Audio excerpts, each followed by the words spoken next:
somos gratos ao Senhor por mais esse passo que nós alcançamos. Como eu estava falando pela manhã, nós celebramos todas as pequenas conquistas. Elas são significativas para a gente, todas. E nosso desejo é avançar, é ver a mão do Senhor cuidando de cada passo que a gente deve dar. Hoje eu estou com esse microfone aqui na cabeça e eu vou me adaptar. Estou falando calmo, manso aqui, porque eu não sei como é que o negócio vai ficar aí. Vai devagar, não dá para gritar não, né, Miguel? Não posso me empolgar muito não, né? Mas qualquer coisa, só pular esta parte ali um pouquinho e se vira ali. Mas, como os irmãos podem observar, nós já estamos com um gasofilaço específico para as contribuições, para nós avançarmos para o nosso terreno. Nós queremos pedir ao Senhor que possa nos conduzir nesse processo. Já temos aproximadamente R$10.000 e nós queremos continuar a ver a Igreja do Senhor crescendo. Quando a gente estava aqui à frente, ali mais à frente naquele outro ponto, a gente passava aqui, sempre olhava para aqui e falava assim, a nossa congregação podia ser ali. E a gente ficou ali naquela expectativa. Daqui, minha filha, por favor. Obrigado. Agora eu tenho... Quer? Aqui. Dá até para botar minha Bíblia grande aqui agora. E a gente ficava naquela expectativa. Quem sabe um dia. Até que lá ficou bem pequeno. E aí eu liguei para o seu Arino e falei assim, seu Arino, a gente queria olhar o espaço aí, mas eu liguei todo, assim, cheio de reservas, O espaço, não sabia como é que era, nunca tinha visto aqui aberto, Eu sempre passava ali e falava, aquilo ali, lugar para ter uma congregação. É um lugar para ter uma congregação. Aí, o seu Arino, não, vem cá que vocês vão ver o lugar. Aí, mas é caro, seu Arino? Não, vem cá que vocês vão ver o lugar. Aí o seu Arino abriu aqui, uma certa tarde, estava eu, o Leandro e o Jonatas.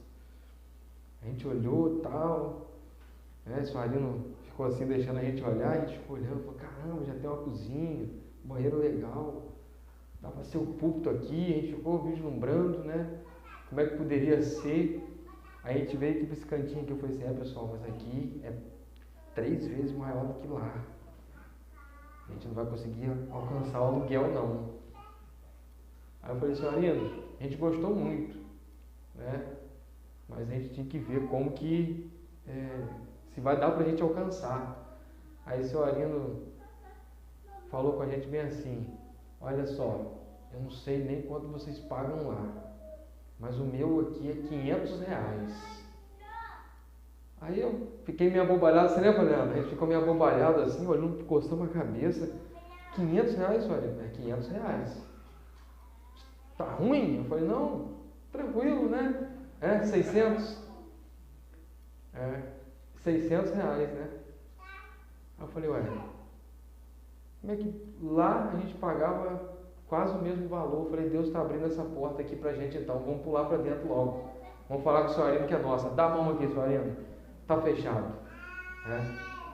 E aí a gente passou por aqui, mas a igreja sempre está trabalhando para avançar. E o nosso objetivo, irmãos, é, num tempo curto, médio prazo, comprar um terreno, levantar um galpão para a gente poder dar sequência ao processo de plantação. Nós fazemos isso com muita cautela, com muita segurança, com muita saúde financeira, para que nós não possamos nem cansar a igreja e também nem dar um passo que possa ser um passo fora do nosso alcance. Estamos trabalhando, existem estudos que a gente vem desenvolvendo, qual o melhor lugar, como deve ser. E também existe, hoje de manhã, se eu não tivesse prestado atenção em nada da nossa aula na escola bíblica, de manhã o Miguel que deu aula, uma coisa ficou gravada assim, ecoando na minha mente durante todo o dia. O melhor método para plantação e crescimento de igreja chama-se oração e pregação do Evangelho. E é isso que nós devemos fazer, irmãos. Intencionalmente, sabe?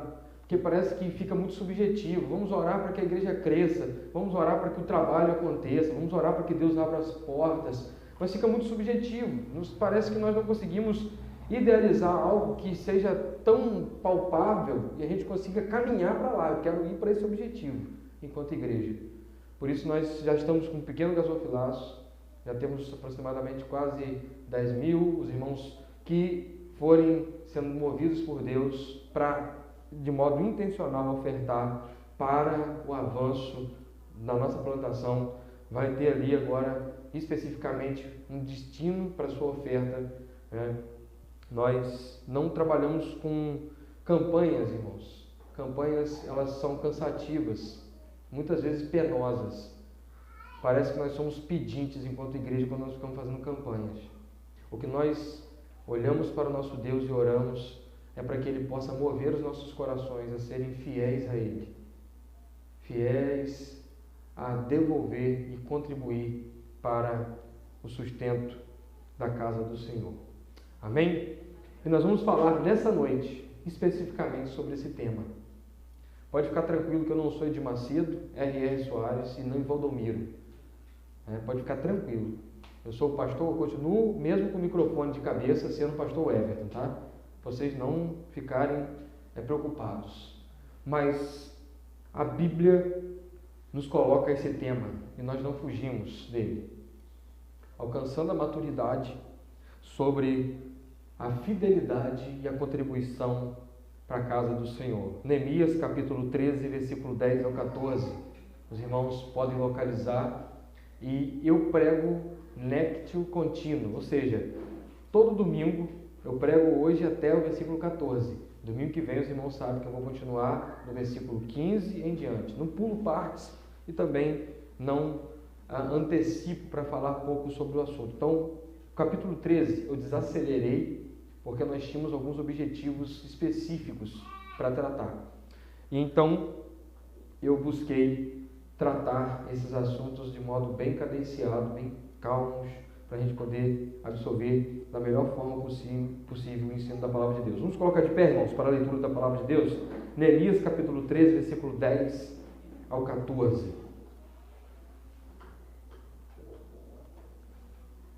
Diz assim a palavra de Deus: Também fiquei sabendo que os levitas não tinham recebido a parte que lhes era devida, e que todos os levitas e cantores responsáveis pelo culto haviam voltado para suas próprias terras. Por isso, repreendi os oficiais e lhes perguntei: por que essa negligência com o templo de Deus? E então convoquei os levitas e os cantores e os restituí aos seus postos. Todo o povo de Judá trouxe os dízimos do trigo, do vinho novo e do azeite aos depósitos. Pus o sacerdote Selemias, o escriba Zadok e um levita chamado Pedaías como encarregados dos depósitos e fiz de Hanã, filho de Zacur, neto de Matinias, assistente deles, porque esses homens eram fiéis. Eles ficaram responsáveis pela distribuição de suprimento aos seus parentes. Lembra-te de mim, por isso, ó meu Deus, e não te esqueça dos meus atos piedosos pelo templo do meu Deus e pelo seu culto. Podeis assentar, meus irmãos. Falar sobre esse tema tem se tornado, irmãos, cada vez mais complicado. De fato, esse assunto é um assunto bem delicado no meio do cristianismo. Mas nós não podemos evitar temas da Escritura só porque falsos líderes e falsas correntes doutrinárias e teológicas se apossaram deles. O tema sobre dízimos e ofertas não é um tema da falsa teologia da prosperidade, é um tema bíblico. Faz parte do culto cristão desde que estabelecido por Deus, ainda na figura de princípio estabelecido em Caim e Abel. O culto a Deus, a oferta foi estabelecida com regras objetivas e claras. Então, nós precisamos fazer duas perguntas para falar desse tema. A primeira pergunta é: tem esse assunto na Bíblia? E a segunda pergunta, se a resposta for sim, é: como a Bíblia trata desse assunto? E daí nós vamos enxergar a importância de textos como esse que nós acabamos de ler e entender por que Deus preservou, através da história, de modo muito importante, esse assunto aqui expresso em Neemias 13, versículo 10 ao 14. E aí então vamos entender de cara qual é o motivo desse texto estar aqui. Eu quero colocar os seus pés nesse texto. Então eu quero caminhar com você de modo introdutório, dizendo que Neemias, ele tinha voltado até o rei, até Nisan, a capital do império, o rei Ciro, conforme foi estabelecido no capítulo 2, versículo de número 6, que o rei disse: quanto tempo durará essa empreitada? E Neemias estabeleceu para o rei um período para ele poder ir. Então, cumprindo o prazo, Neemias capítulo 13, versículos 6 e 7, Neemias diz: olha, eu não estava aqui nesse tempo, eu tinha voltado até o rei para servi-lo, e então Neemias agora está numa segunda vinda a Jerusalém. E ele, quando volta a Jerusalém, ele vai inspecionar diretamente tudo aquilo que ele tinha estabelecido, a começar pela liderança, que ele mesmo tinha estabelecido no capítulo 7, versículo 1 e 2, e depois disso, verificando se estava sendo praticado aquilo que foi firmado pelo povo diante da palavra de Deus no capítulo 10. Se você voltar os seus olhos para o capítulo 10, o versículo vai nos chamar a atenção.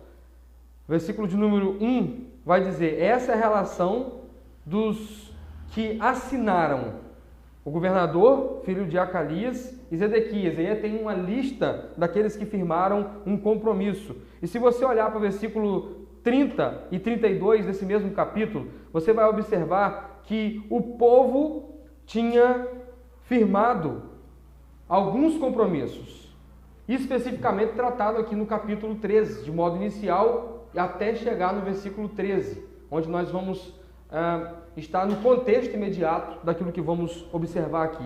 Versículo 30 diz: prometemos não dar as nossas filhas em casamento aos povos desta terra, nem aceitar que suas filhas casem-se com os nossos filhos. Versículo 32, assumimos a responsabilidade de, conforme o mandamento, dar anualmente 1/3 de ciclo para o serviço do templo do nosso Deus. Dois assuntos estabelecidos pela palavra de Deus. Primeiro, a questão de o povo não fazer julgo desigual, se casando com os amonitas e com os moabitas, que nós vemos aqui que Tobias era um amonita e estava casado naquele tempo com o sacerdote responsável pelo templo, e que esse sacerdote tinha dado para ele um puxadinho no próprio templo do Senhor. E isso estava tudo errado. E agora nós vamos ver que Neemias está tratando especificamente, do versículo 10 ao versículo 14, da contribuição que o povo tinha firmado. Assumimos a responsabilidade de, conforme o mandamento, dar anualmente 1/3 do ciclo. Ou seja, tinha uma regra estabelecida na palavra de Deus. O povo se voltou para a palavra, se submeteu à palavra e estava direcionado a cumprir com aquilo que estava requerido na palavra de Deus. Então, nós vamos colocar os pés exatamente aqui nesse texto. Neemias, então, volta, percebe aquele erro de ainda ter casamentos mistos, de ainda ter julgo desigual, e um agravante, que um julgo desigual estava sendo estabelecido dentro do templo do Senhor. Ele tira Tobias dali, expulsa ele com todos os seus artefatos e traz de volta os utensílios e devolve uma liturgia para o templo. E agora Neemias esbarra na falta dos servos na casa do Senhor. E Neemias fala: onde estão os levitas? Onde estão aqueles que servem ao Senhor? E a informação que Neemias tem é que, por falta de sustento na casa do Senhor, os levitas tinham deixado de cumprir em tempo integral a sua tarefa de servir ao templo. Eles não tinham recebido, versículo 10 nos informa, também fiquei sabendo que os levitas não tinham recebido a parte que lhes era devida. Isso chama a atenção de Neemias. Neemias então vai caminhar para tratar desse assunto. E agora nós vamos caminhar dentro do texto, irmãos. Os obreiros estavam abandonando o ministério e se envolvendo em atividades seculares, porque a casa de Deus estava desamparada. Nós precisamos entender que desde o êxodo estabelecido, as leis, os mandamentos, os princípios, os estatutos e inclusive até as leis cerimoniais, estabeleceu que os levitas, eles ficariam sem receber nenhum tipo de herança na terra prometida, porque eles iam viver dos recursos do tabernáculo e do templo. A liderança sacerdotal e levítica, eles ficariam sem ter posses e propriedades e sem precisar se preocupar em plantar e em criar gado, em fazer colheita, porque eles seriam amparados pelos recursos do templo. Isso foi o que estava estabelecido.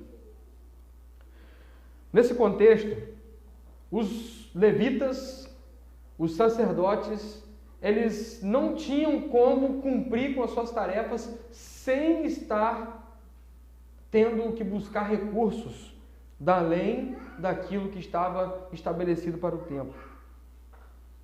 Segundo ponto que Neemias vai denunciar e encontrar um erro, ele diz: os magistrados não estavam cumprindo com as suas atividades de cuidar dos recursos do templo. Olha comigo para o versículo 11. Por isso repreendi os oficiais e lhes perguntei: por que essa negligência com o templo de Deus? Os responsáveis por fiscalizar os recursos e destinar os recursos especificamente para cada área eram os magistrados que tinham sido estabelecidos pelo próprio Neemias. E Neemias, então, identifica uma falha, irmãos. E por que essa falha aconteceu? O povo deixou de contribuir. O povo olhou para a corrupção sacerdotal, Semaías destinando recursos para Tobias, um amonita, e o templo desorganizado com relação aos recursos empregados. O povo parou de contribuir. O povo tinha deixado de contribuir. O versículo de número 12 nos mostra assim: todo o povo de Judá trouxe o dízimo, o que significa que até aquele momento eles estavam retendo o dízimo. E nós vamos identificar aqui, irmãos, um primeiro ponto para reflexão aplicada. A igreja deve cumprir com o seu papel na boa administração dos recursos, para que o povo se envolva na entrega e se dedique no dízimo e nas ofertas. Recursos mal empregados geram dúvidas e faz com que o povo fique perdido para onde tem que ir, o que tem que fazer e por que está investindo na casa do Senhor. Você imagina que na nossa realidade de congregação, o pastor não tem uma remuneração direcionada para ele ser tempo integral. Nós temos um aluguel para pagar, as contas, algumas contas do pastor, as contas da igreja para pagar. Você imagina que os irmãos estão colaborando, mas não tem prestação de contas nenhuma, Leandro. Como muitas igrejas trabalham dessa maneira. Não tem um relatório. Se os irmãos quiserem um relatório, nosso relatório hoje é digital, dinâmico, uma planilha que todos os lançamentos que o Leandro faz já está lá, são calculadas, ficam gravadas.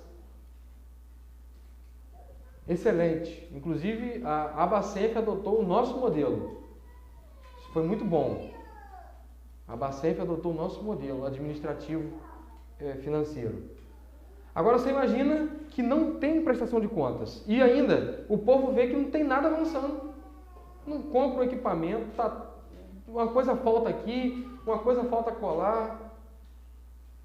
Os irmãos começam a ter dificuldade. Por isso a igreja precisa levar esse assunto a sério. E saber que não tem como pular esse assunto. Esse assunto é um assunto que está relacionado à vida natural comum da igreja. Dízimos, ofertas, recursos devem ser empregados de modo que o povo receba o retorno. E que retorno, pastor? O povo então vai ser servido porque está pagando a igreja o dízimo. Não, o povo vai se envolver com aquilo que a igreja promove para a edificação e comunhão através das nossas ofertas e nossos dízimos. A exortação desse pecado foi combatido pelo profeta Malaquias. E a informação que os irmãos precisam ter é que Malaquias foi contemporâneo de Neemias nesse momento aqui, irmãos. O livro do profeta Malaquias, que é o último livro do Novo Testamento, ele está paralelo. Do Antigo Testamento, desculpa. Apocalipse do Novo Testamento, irmãos. O último livro do Antigo Testamento, ele está trabalhando na mesma época de Neemias, nesse segundo retorno. Aí você vai entender por que o profeta Malaquias traz a exortação do capítulo 3, versículo 8 ao 10. Vamos olhar? Malaquias, capítulo 3, versículo 8 ao 10. Diz assim a palavra de Deus: Pode um homem roubar a Deus? Contudo, vocês estão me roubando. Ainda me perguntam em que te roubamos? Nos dízimos e nas ofertas. Vocês estão debaixo de grande maldição, porque estão me roubando. A nação toda está me roubando. Tragam o dízimo todo ao depósito do templo, para que haja mantimento na minha casa. Ponha-me à prova nisto, diz o Senhor dos Exércitos, e vejam se não vou abrir as comportas do céu e derramar sobre vocês tantas bênçãos que nem terão onde guardá-las. Agora, o cara faz 4 ou 3 anos de um seminário livre, em qualquer lugar, para aprender a pedir dinheiro com esse texto aqui. Ele pega esse texto e joga em cima da igreja neotestamentária, sem entender qual é a realidade cultural, temporal e qual é o papel desse profeta na história do povo de Deus. Para nós entendermos esse texto e aplicarmos bem esse texto, nós precisamos retroagir esse texto até o momento que ele está acontecendo. E o momento que isso aqui está acontecendo é Neemias capítulo 13, irmãos. O profeta vê Neemias corrigindo os erros, e o profeta vai exortar o povo dizendo: vocês estão errando com Deus. Os motivos que estão sendo combatidos aqui são os motivos que o povo achou de justificativa para não contribuir. O povo olhou para a infidelidade sacerdotal e disse: pronto, eu tenho uma justificativa e não vou contribuir. Não quero saber disso mais. Mas o que está sendo combatido, na verdade, é a corrupção do sacerdócio. E depois disso, então, combater um povo que estava retendo a oferta e o dízimo. E o problema principal aqui não é a infidelidade do povo, mas é a infidelidade dos líderes. Os piores pecados são os pecados dos líderes. Os piores problemas na vida da igreja são os problemas que os próprios líderes desenvolvem. Falha administrativa, falta de sabedoria para lidar, mau emprego daquilo que é recurso direto e objetivo a fim de promover a edificação e o avanço do Evangelho. Tudo isso é responsabilidade da liderança e não do povo. Devemos entender, meus irmãos, nesse sentido, na segunda reflexão aplicativa, que não se planta igreja sem investimento e sem contribuição, e que a liderança da igreja tem que ter sabedoria e disposição para aplicar todos os recursos a fim de que o evangelho continue avançando e o povo continue sendo edificado e os perdidos sejam alcançados. Nós precisamos entender isso.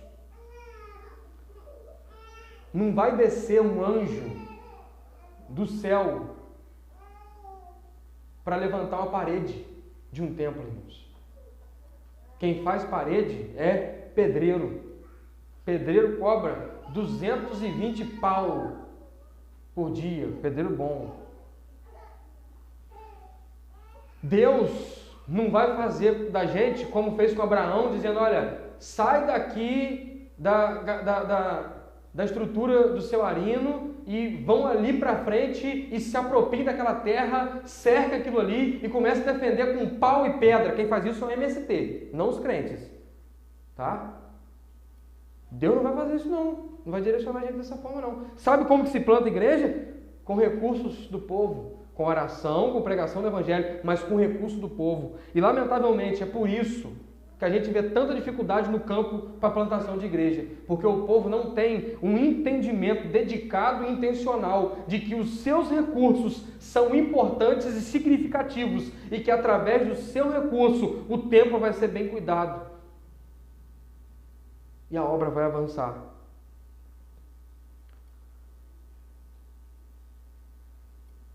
E, lamentavelmente, nós vemos que as igrejas não saudáveis têm mais recursos empregados nas suas obras do que as igrejas saudáveis. Pode observar, irmãos, o movimento evangélico brasileiro. E eles não vão parar de crescer não, irmãos. Eles vão parar de crescer não porque eles empregam muito dinheiro. Que eu não vou citar em termos maiores nomes de liderança e nem qual é a igreja, só a sigla já nos importa. Ela arrecada mais de 2 milhões por mês e emprega o seu dinheiro para promoção de encontros LGBTs e para promoção de encontros ideológicos.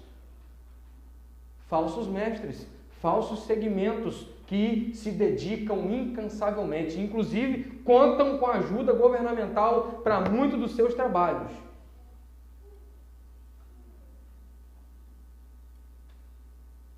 Nós precisamos entender que os mormons, os adventistas, eles vão continuar crescendo, porque existe uma intencionalidade. Eles querem promover a todo custo aquilo que eles estão propondo. Já disse, vou repetir, os mormons hoje, eles sobrevivem só com os dividendos dos seus investimentos.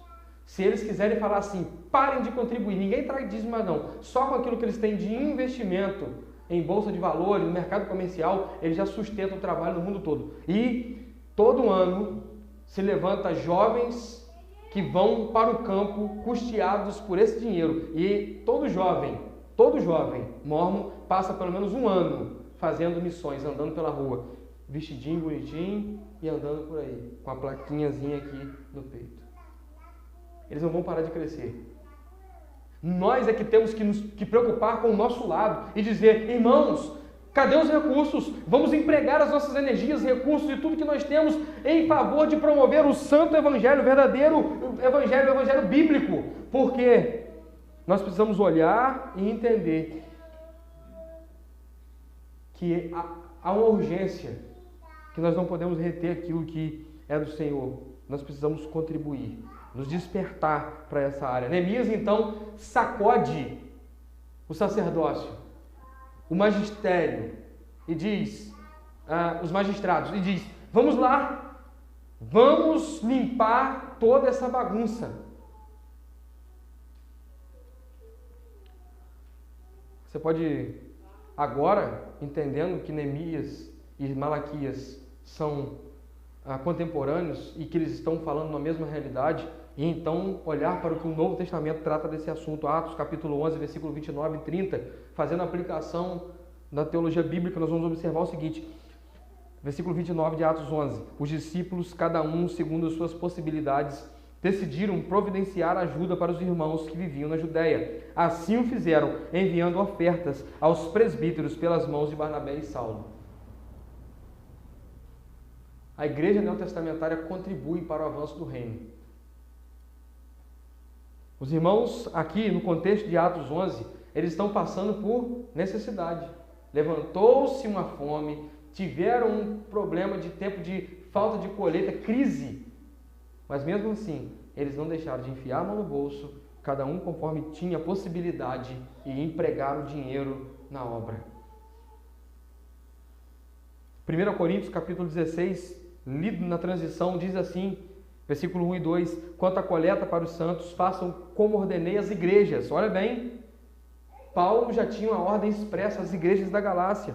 E ele diz, no primeiro dia da semana, qual dia? Domingo. Olha bem que o culto não é sábado. A igreja primitiva já não guardava o sábado. Eles já serviam a Deus no domingo. Olha bem, no primeiro dia da semana, cada um de vocês separe uma quantia em dinheiro e de acordo com a sua renda. Né? Olha bem, não é aleatória. Não é aleatório. Cada um separa uma quantia em dinheiro de acordo com a sua renda, reservando-a para que não seja preciso fazer as coletas quando eu chegar. O apóstolo Paulo tinha tanto cuidado para lidar com esse assunto que ele mesmo não queria coletar dinheiro algum de ninguém.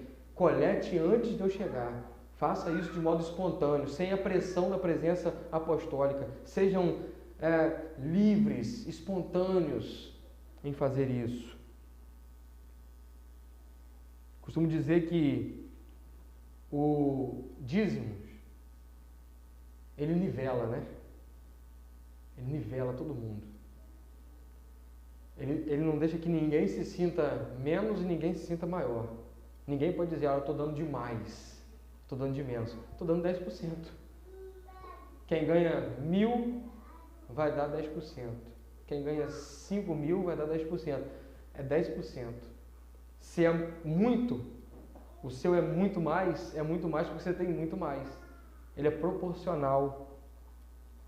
E isso é significativo, porque não deixa ninguém com aquele sentimento de que podia ter dado mais e não conseguiu. Deu o que estava estabelecido e dar-se por satisfeito o que foi apresentado. Existem 4 pecados, irmãos, com relação ao dízimo que nós precisamos abandonar. Neemias combateu no seu tempo e nós precisamos abandonar hoje. Primeiro pecado, o pecado de reter o dízimo. A denúncia de Malaquias, ela é direta. E o povo fala assim, nós roubamos ao Senhor. Roubando, vocês estão roubando, vocês estão retendo o que é do Senhor. Se Deus quisesse, Ele podia nos pedir 90%, irmãos, porque tudo é dele. Tudo é dele. Existe uma experiência muito joia do dono da Colgate. Esses dias eu estava contando para a Helena. O dono da Colgate, ele é cristão. E Colgate é Colossenses, Gálatas e Tessalonicenses. É essas 3 cartas que ele fez uma marca. O dono da Colgate, ele estabeleceu que ele daria 90% dos seus recursos para a obra de Deus e ficaria só com 10%. Ele estabeleceu isso como princípio objetivo da sua empresa. Eu não sei vocês, mas é a minha pasta preferida. É a minha pasta preferida. Não significa que ele fez uma barganha com Deus. Significa que ele propôs, Senhor, tudo vem do Senhor. Se não for a sua mão, eu estarei lascado. Eu não terei sabedoria, eu não terei saúde, eu não terei recursos. Tudo é do Senhor.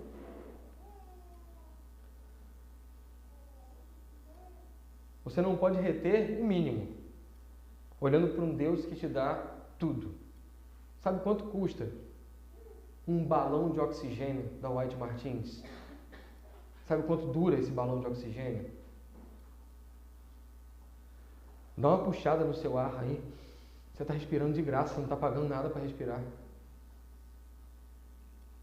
Hein, Valente? Né? Que bênção, né? Presta atenção, irmão. num quadro de desemprego que afeta o Brasil, não só o Brasil, a América Latina. Um quadro em que cada dia que passa a impressão que nós temos é que o dinheiro vale menos. Cada vez vale menos. Nós olhamos para a fidelidade de Deus sobre nós e sabemos que Ele é que nos garante todo sustento e toda provisão.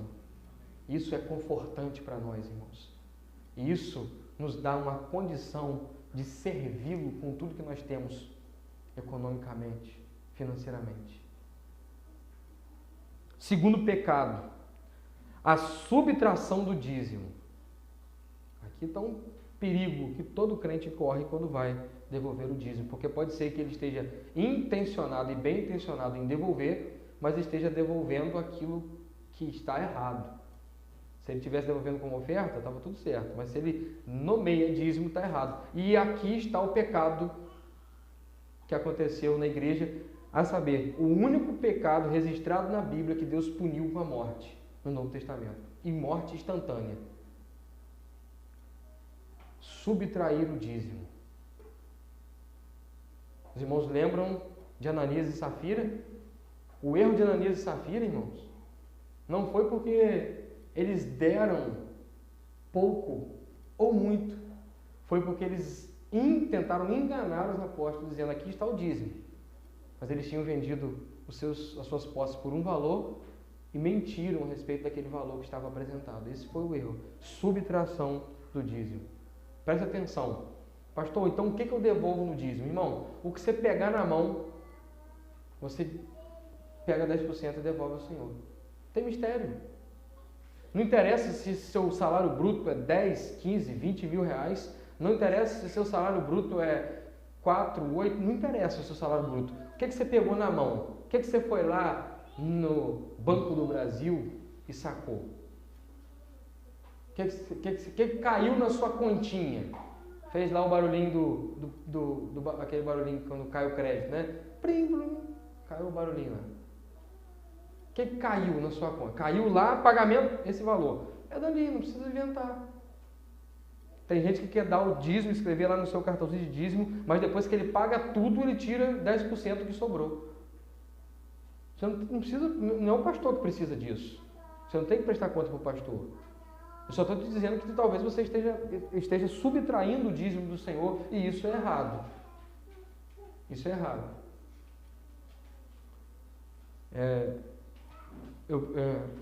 A melhor taxa de mercado para empréstimo é o meu consignado na minha previdência privada. Aí eu precisei lançar mão de um recurso. E eu lancei mão do recurso, o dinheiro caiu na minha conta, imediatamente um pix para a igreja. O Leandro falou assim: mas isso aqui é referente ao quê? Eu falei: é o dízimo. O Leandro só perguntou assim, né? Porque eu acho que eu esqueci de colocar o 01. E se você vai dar dízimo através de pix, preste atenção, é muito importante que você possa identificar o seu dízimo. Como? Você coloca R$50 e 1 centavo. O Leandro já sabe que é dízimo. Se você colocar R$50 e 2 centavos, ele já sabe que é oferta. Então, é só questão prática, objetiva. Mas o que vem na minha mão, eu preciso entender que se eu quero ser zeloso com meu Deus com relação a dízimo, eu devolvo 10% calculado daquilo que eu tenho na minha mão. Um pecado que nós precisamos tomar muito cuidado, irmãos. E que Neemias combateu na vida do povo. E o profeta Malaquias combateu na vida do povo. Terceiro pecado. Administração pessoal do dízimo. Como assim, pastor? É aquela pessoa que fala assim: pastor, eu não botei lá no meu envelope, não devolvi na igreja não, mas eu estou ajudando as pessoas. Dízimos, é claro nas Escrituras. Olha o que tanto o texto de Malaquias como o texto de Neemias diz. Versículo 10 de Malaquias, capítulo 3. Tragam o dízimo todo ao depósito do templo, para que haja mantimento na minha casa.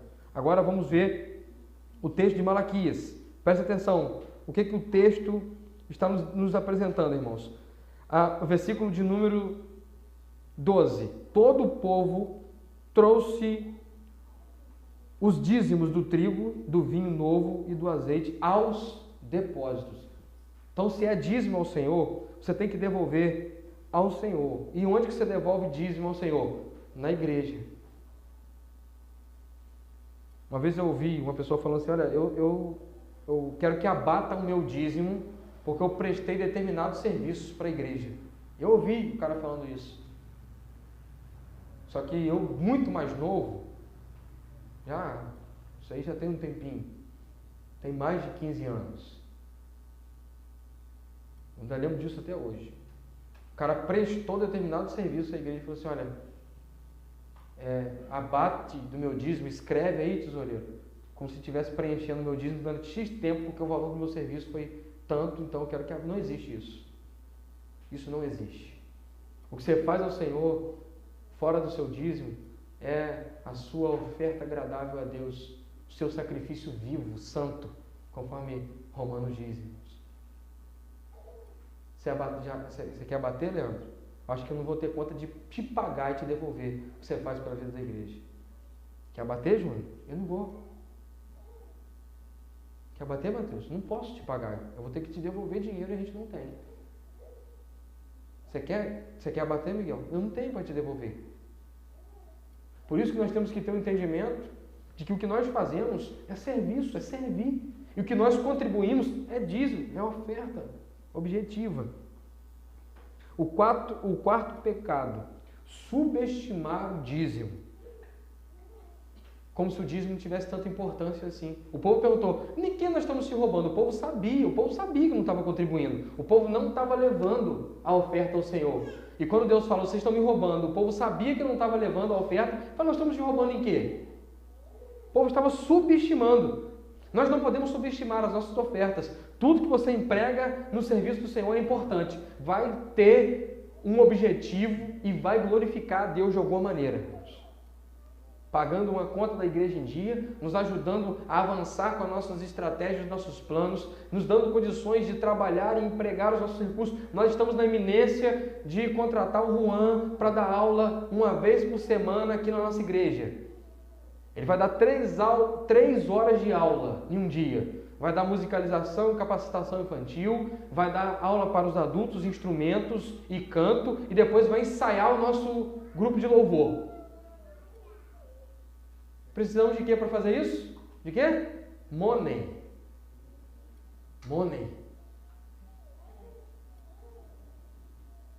É importante o seu dízimo ou não é? Nós precisamos investir, por exemplo, na vida do Miguel, na área das mídias e dos recursos de mídias sociais. É importante ou não? Expressar e mostrar as nossas credenciais, identidade, para que possamos então ter o nome do Senhor propagado. É importante, significativo. Não subestime o seu dízimo. E para concluir, nós vamos observar 4 atitudes assertivas que o texto nos apresenta. Primeiro, consertar os erros e restabelecer os padrões, versículo 10 e 11. Neemias, imediatamente, quando ele identifica o erro, ele quer consertar aquele erro e ele quer estabelecer o padrão de volta. Diz assim, também fiquei sabendo que os levitas não tinham recebido. Tem um erro aqui, nós precisamos consertar esse erro, nós precisamos direcionar os levitas de volta para o templo. Eles não podem se ocupar fora do templo, porque senão o templo vai ficar sem o devido cuidado, e Deus não vai se agradar disso. Então ele faz o que? Ele repreende os oficiais, os magistrados. Ele diz, por que essa negligência com o templo de Deus? Neemias não está preocupado com a promoção pessoal de ninguém e nem com a riqueza pessoal de ninguém. Neemias está preocupado com o templo do Senhor. Ele diz, por que essa negligência com o templo de Deus? Os levitas tinham abandonado, e Neemias não pergunta, por que essa negligência com os levitas? Ele está preocupado com a obra. Ele está preocupado com o templo, com a liturgia, com aquilo que tem que ser oferecido ao povo para adoração a Deus. Assim como a igreja séria, verdadeira, bíblica, que precisa do dinheiro para se manter, ela não está preocupada com o enriquecimento pastoral e de ministro nenhum. Ela está preocupada com o reino.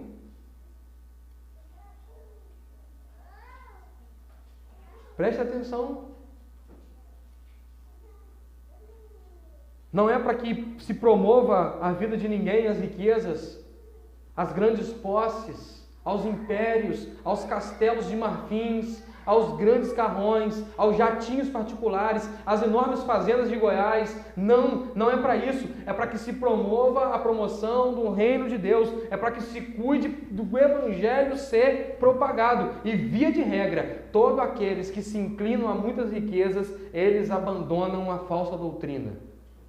Paulo advertiu Timóteo: cuidado, para que não seja ninguém ganancioso e se enverede por caminhos perigosos.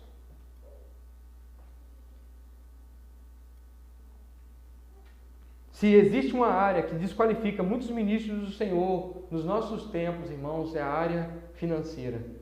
Ministros que se enriquecem à custa do suor do povo, eles estão desqualificados para o ministério. Eles são, na verdade, lobos. São lobos. Eles estão usurpando a fé. Algum tempo atrás, o Anderson Silva denunciou de charlatão, né? Na verdade ele foi uma mulher, né? De charlatanismo gospel, ou eclesiástico, alguma coisa assim. E ele foi levado por aquela mulher aos tribunais. E ele se defendeu sem advogado. Ele disse: eu quero abrir mão de um advogado, eu vou me defender por mim mesmo. E ele se defendeu, fez uma audiência e ganhou a audiência. A magistrada entendeu que ele não tinha cometido nenhum erro de falsa acusação. Ele acusou, dentro de uma realidade eclesiástica, uma falha eclesiástica. Então, a justiça não tem nada a ver com isso. Mas o que nós devemos entender é que Neemias, e tal como ele, nós precisamos restabelecer a ordem nesse padrão.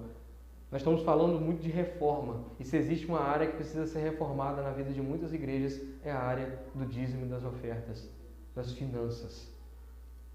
A reforma, ela foi uma reforma espiritual, primariamente, mas ela atingiu todas as esferas da sociedade e da igreja. E se existe uma nova reforma, onde a igreja precisa se reformar? Na finança. O modo que lida com o dinheiro e aplica esse dinheiro. Segunda, atitude assertiva, correta, organizada, uma reação fiel e deliberada do povo. Depois que Neemias consertou o problema, o povo se abriu à fidelidade. Versículo de número 12, olha comigo. Todo o povo de Judá trouxe os dízimos do trigo, do vinho novo e do azeite aos depósitos. E aqui, no Antigo Testamento, tal como nós vimos durante muito tempo, os recursos eram o que era importante. Eles calcularam a colheita e mesmo não tendo dinheiro, mesmo se o nosso dinheiro não valer nada, mesmo se o real for perdendo o valor de mercado, não tem problema, irmãos. Nós precisamos entender que são os recursos apresentados ao Senhor. O povo teve uma reação diante daquele conserto, daquela reforma feita naquele tempo. Terceiro, organização cooperativa e fiel. Neemias organizou essa parte no templo. Eu tive uma experiência de fogo cruzado assim que eu cheguei na Igreja Batista de Água Fria. Eu cheguei na primeira assembleia, tinha um problema financeiro para ser tratado. E o problema financeiro tinha sido causado por falta de gente trabalhando. Sobrecarregou uma pessoa, aquela pessoa se sentiu tão à vontade com aquela situação que passou a fazer algumas coisas, com o dinheiro da igreja que não deveriam ser feitas. E eu falei, irmãos, eu não posso tomar atitude, eu não posso tomar partido agora, deixa eu orar. E aí eu fui para casa e no culto de quarta-feira nós fizemos uma assembleia extraordinária e eu nomeei mais 2 pessoas para trabalhar junto com aquela pessoa que estava trabalhando sozinha. Imediatamente, aquela pessoa pediu para sair do cargo, consecutivamente pediu para sair da igreja, e nós resolvemos o problema sem ficar brigando, batendo, expondo ninguém. Resolvemos o problema, colocamos em ordem aquela área. Neemias faz isso. No versículo 13 do capítulo 13 ele diz: "Pus o sacerdote Selemias, o escriba Zadok." Olha que ele está pegando de modo diversificado. Lembra de manhã, Miguel? Que a igreja deve ser diversificada nos seus papéis de liderança, na sua membresia, a diversidade da membresia. Ele pega um sacerdote, Selemias, ele pega o escriba Zadok e um levita chamado Pedaías como encarregado. E aí ele pega alguém de uma descendência importante, tanto que a descendência é importante, que ele, além de citar o pai, ele cita o seu avô, filho de Zacur, neto de Matinias, Hanã. Ele monta uma equipe de gestão financeira no templo. Monta uma equipe diversificada. Não é a família pastoral que cuida do dinheiro. Não são os chegados do pastor que cuida do dinheiro de modo sem prestação de contas. É diversificado, irmão. Ele pegou vários diferentes e deu essa responsabilidade. E ele vai dizer algo muito importante sobre eles. Porque esses homens foram achados fiéis. A parte B do versículo. Esses homens foram achados fiéis. Eles eram de confiança. Eles tinham credibilidade. Eles eram zelosos com Deus. E por último, 4º ponto, nós vamos observar que teve uma atitude assertiva de Neemias na boa aplicação dos recursos, na aplicação correta dos recursos. Versículo 13, a parte C, a parte final do versículo 13 diz assim: eles ficaram responsáveis pela distribuição de suprimentos aos seus parentes. Aqui temos o princípio de Jetro. Neemias não consegue resolver sozinho esse problema, ele monta uma equipe. Nós temos aqui também um princípio estabelecido em 2 Timóteo capítulo 1 e 2. 2 Timóteo capítulo 1 e 2, observe comigo. 2 Timóteo, versículo 1 e 2. Portanto, você, meu filho, fortifique-se na graça que é em Cristo Jesus. As palavras que me ouviu dizer na presença de muitas testemunhas, confia-as a homens fiéis, que sejam também capazes de ensinar a outros. Paulo instrui Timóteo de modo que ele precisava contar com mais pessoas, ele precisava instruir mais pessoas, e que esses homens, eles tinham que ter só uma qualidade. Qual era? Fiel. Eles deviam ser fiéis. Fiéis a Deus. Isso me chama a atenção para 2 momentos na igreja de Atos, a nossa igreja, a igreja de Atos, nós somos o Atos 29, como vimos de manhã. Primeiro, quando no capítulo 2 o povo vende suas propriedades e bens e distribui, conforme que tinha cada um necessidade, a boa distribuição e aplicação dos recursos, e depois, mais à frente, as viúvas gentias e as viúvas judias. Elas tiveram uma confusão por causa da divisão dos recursos. Os apóstolos disseram: quanto a nós precisamos nos dedicar à oração e ao estudo da palavra. E eles nomearam os diáconos. Nomearam os diáconos para servir a mesa, para dividir bem os recursos. Não tinha como os apóstolos tomarem conta de tudo. Eles precisavam que aquilo fosse bem dividido, os recursos bem empregados. E eles nomearam homens fiéis, de boa fama e reputação para o serviço. E a conclusão do sermão é o versículo 14. Versículo 14, irmãos. Mostra Neemias expressando uma oração a Deus. Neemias diz assim: lembra-te de mim, por isso, ó meu Deus, e não te esqueças dos meus atos piedosos pelo templo do meu Deus e pelo seu culto. E meu encerramento aqui, a minha conclusão é exatamente essa: é orar pelos irmãos que têm sido dedicados e zelosos para com o serviço na casa do Senhor. Têm sido fiéis, têm sido dia após dia aplicados em ver a obra acontecendo. A percepção de olhar e ver o que precisa, o olho cuidadoso feminino que identifica algo que precisa ser melhorado. Eu acho que está muito legal aqui, não está? Vocês irmãos gostaram? Estão conseguindo me ver direitinho? Está muito legal. Ficou mais amplo, um layout novo, tapete bacana. Olhar de Janaíden. Pastor, a gente podia melhorar, talvez aumentar o tablado, botar um tapete. As pessoas vão ficar melhor aqui atrás. Eu consegui olhar dedicado. Então, minha irmã, eu acho que vai ficar bacana. Pode ir escolher o tapete. O irmão que identifica a necessidade se aplica. Eu oro para que Deus se lembre e não se esqueça de cada um desses atos, porque eu poderia chegar aqui e recompensar cada um dos irmãos da minha maneira, mas seria recompensa efêmera, daqui da terra, ia passar. Eu quero valorizar cada um dos irmãos dizendo: muito importante que você sirva, eu agradeço a Deus e louvo a Deus por sua vida, mas eu quero pedir ao Senhor que não se esqueça de cada um dos irmãos e se lembre de cada um dos irmãos enquanto se empregam em ver a obra do Senhor avançando. Lá na frente, nós vamos contar para os nossos filhos, para os novos convertidos que se chegarem à igreja, como que aconteceu quando a gente estava lá no ponto, na congregação debaixo da casa de Senhorino. Nós vamos contar para os novos convertidos aquele dia, naquela classe, naquele café da manhã, o que aconteceu. Nós teremos muitas histórias. Não deixe de participar, porque a minha oração é que Deus não se esqueça de você, da sua casa, que Deus abençoe a sua vida, que Deus venha continuar derramando das suas bênçãos pelos seus atos piedosos. Atos dedicados, atos zelosos ao templo do Senhor.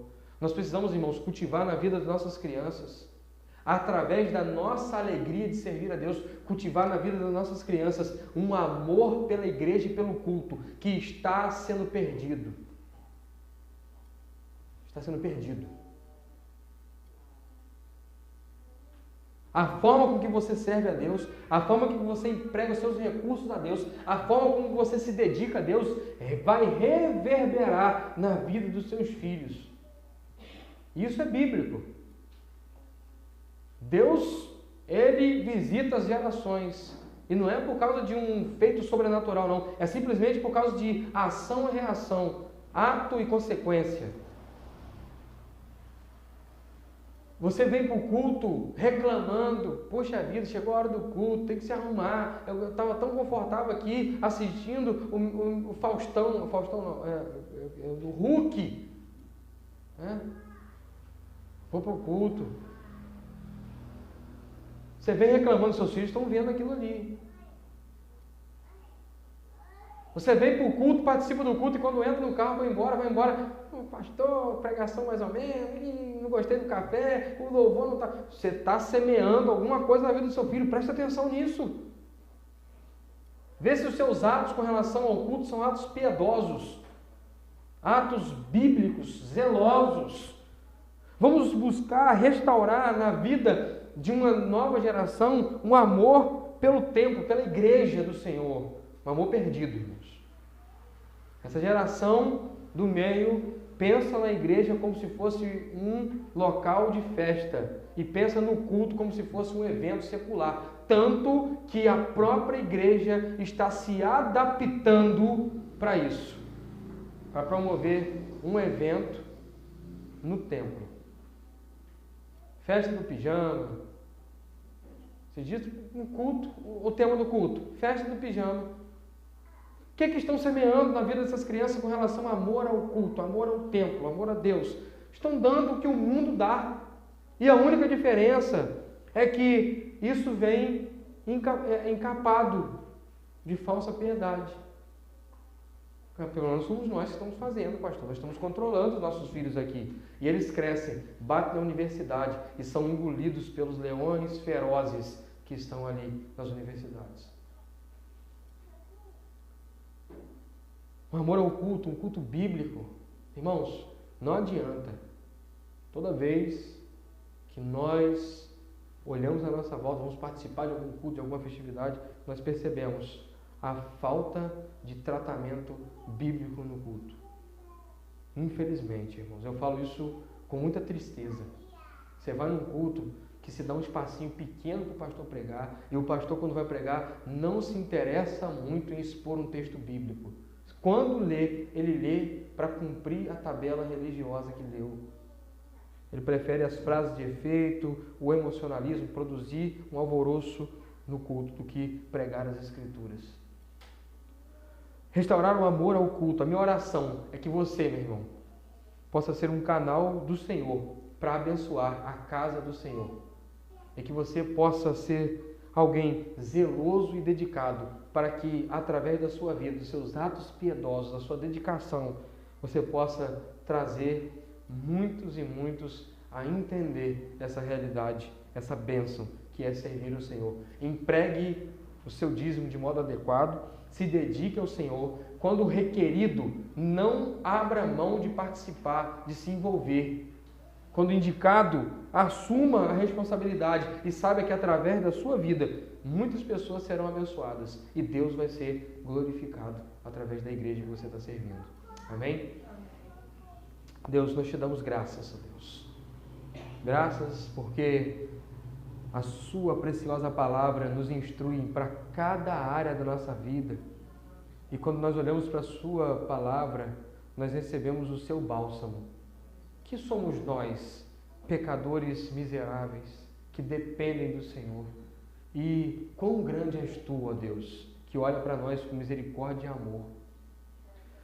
Ó Deus, diante da realidade que nós estamos inseridos, nós queremos te pedir, promova o seu Evangelho através de nós e nos atraia a empregar tudo que temos e tudo que somos para glorificar o seu nome. Em nome de Jesus, ó Deus, nós oramos. Que bênção é ter esse lugar aqui e nós oramos pela vida do seu Arino e Dona Dalva, que são bênçãos para nós aqui, Senhor.